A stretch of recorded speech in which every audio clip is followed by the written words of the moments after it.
All right, let's jump right into this. If you know Bengaluru, India's booming IT and garden city, you already know that simply driving across town can feel like an absolute battle. But today, we're breaking down a massive, game-changing shift. The government, specifically through an agency called BSmile, has just greenlit a massive new master plan.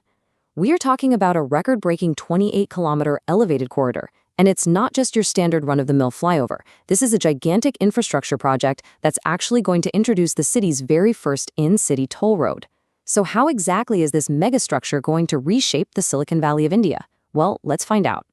So here is our roadmap for this explainer. 1. The Bengaluru traffic nightmare. 2. The 28-kilometer master plan. 3. How they're funding the mega flyover. 4. The city toll debate. And 5. A multimodal future. Starting with Section 1. The Bengaluru traffic nightmare. Okay, we all know the deal. Every single day, hundreds of thousands of vehicles flood the streets. Between the exploding IT sector, a booming population, and just sheer vehicle density, commuters are literally losing hours of their lives staring at taillights. Take the route from Yeshwanthpur to Puram, for example. Right now, fighting your way through those standard city roads takes anywhere from an hour and a half to a grueling 2 hours. You're hitting countless signals, burning up expensive fuel, and of course, adding to the city's air pollution. But the proposed reality, once this new elevated corridor is built? Just 25 to 30 minutes. Seriously. We're talking about a completely seamless, signal-free commute that hands you your time back while slashing fuel waste and emissions. Moving on to Section 2, the 28-kilometer master plan. So how exactly are they going to pull this off? Let's trace the actual route this concrete giant is going to take. It kicks off around Yeshwanthpur and Madikeri Cross. As it moves along, they're building a dedicated ramp right near the ISC junction, which is specifically designed to flush out that heavy local congestion. Next, it tackles an absolute notorious bottleneck, Makeri Circle, which is going to be a huge relief if you're trying to catch a flight at the airport. From there, it sneaks through Jaya Mahal and St. John's Church Road, linking Cantonment and Shivajinagar. Then it does something brilliant. It acts as a bypass right around Ulswar Lake, letting you skip those legendary hours-long jams. And finally, the whole thing wraps up at the Puram Tin Factory Junction. Ultimately, the real game changer here is that this acts as a massive, high-altitude bypass. Think about it. If you're coming from West Bangalore or Tumka Road and you just need to get to the airport or hit up major IT hubs like Whitefield, you won't have to fight your way through the chaotic city center anymore. You just get on the corridor and you cruise. It fundamentally rewrites the city's traffic geometry. All right, Section 3, funding the mega flood enver. Now, building 28 kilometers of an elevated highway through one of the most densely populated cities in the world is not cheap, and it certainly isn't easy. The estimated price tag for just this specific stretch? A staggering 3,536.89 crores. That is a massive number. And get this, it's actually just phase 1 of an even bigger 11-corridor master plan. Global tenders have already been called. But it begs the question, where does a cool 3,500 crores come from without totally bankrupting the local government? Well, this brings us to a really fascinating financial structure. The project is using what's called the BOOT model. That stands for Build, Own, Operate, and Transfer. So instead of relying completely on slow-moving government budgets, which, let's be honest, usually leads to funding drying up and endless construction delays, a private company actually steps up as the primary investor. They build the road, they own and operate it for a set amount of time, and then eventually they hand it back to the government. It's a smart model because it forces incredible efficiency. The private guys are highly motivated to finish on time so they can start making their money back.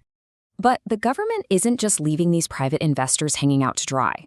Enter VGF, or Viability Gap Funding.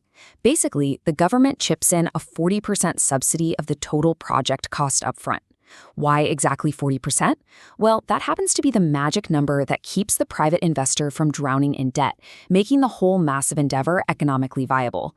It's a really strategic partnership. It protects public funds from being completely drained while making sure the private contractor actually has the cash flow to build a high-quality road without the project stalling halfway through. Which brings us to Section 4, the city toll debate.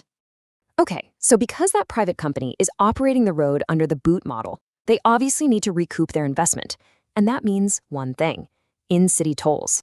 Now, as you can imagine, this has sparked a massive debate across the city.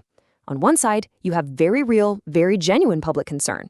Paying a toll for an inner-city road trip is one thing, but paying a toll to just commute across your own city?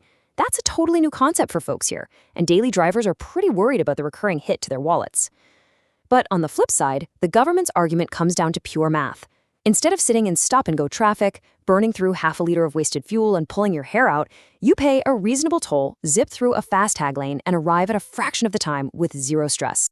And to make this financial equation actually work, the private company that wins the bid gets the right to collect those tolls for exactly 30 years. But here's the catch. That 30-year right comes with a massive 30-year responsibility.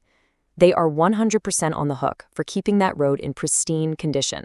Potholes, surface degradation, emergency services, that all falls strictly on the private operator for 3 solid decades, which in theory guarantees a premium, smooth ride.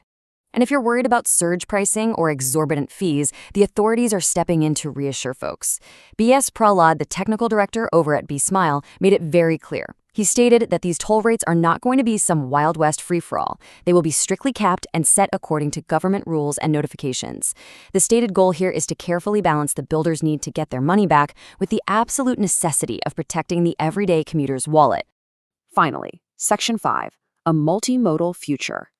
Look, as amazing as a 28-kilometer skyway is, a sprawling city like Bengaluru isn't going to be fixed by just one single road. And B-Smile knows this. They aren't stopping with the northeast access. Right now, they're already drawing up tenders for another huge project down south. We're talking about an 18.5-kilometer elevated toll corridor connecting Ragigutta Junction all the way to Talagattapura on Kanakapura Main Road. When you take this upcoming southern route and link it up with the northern one we just talked about, the entire traffic map of the city completely transforms.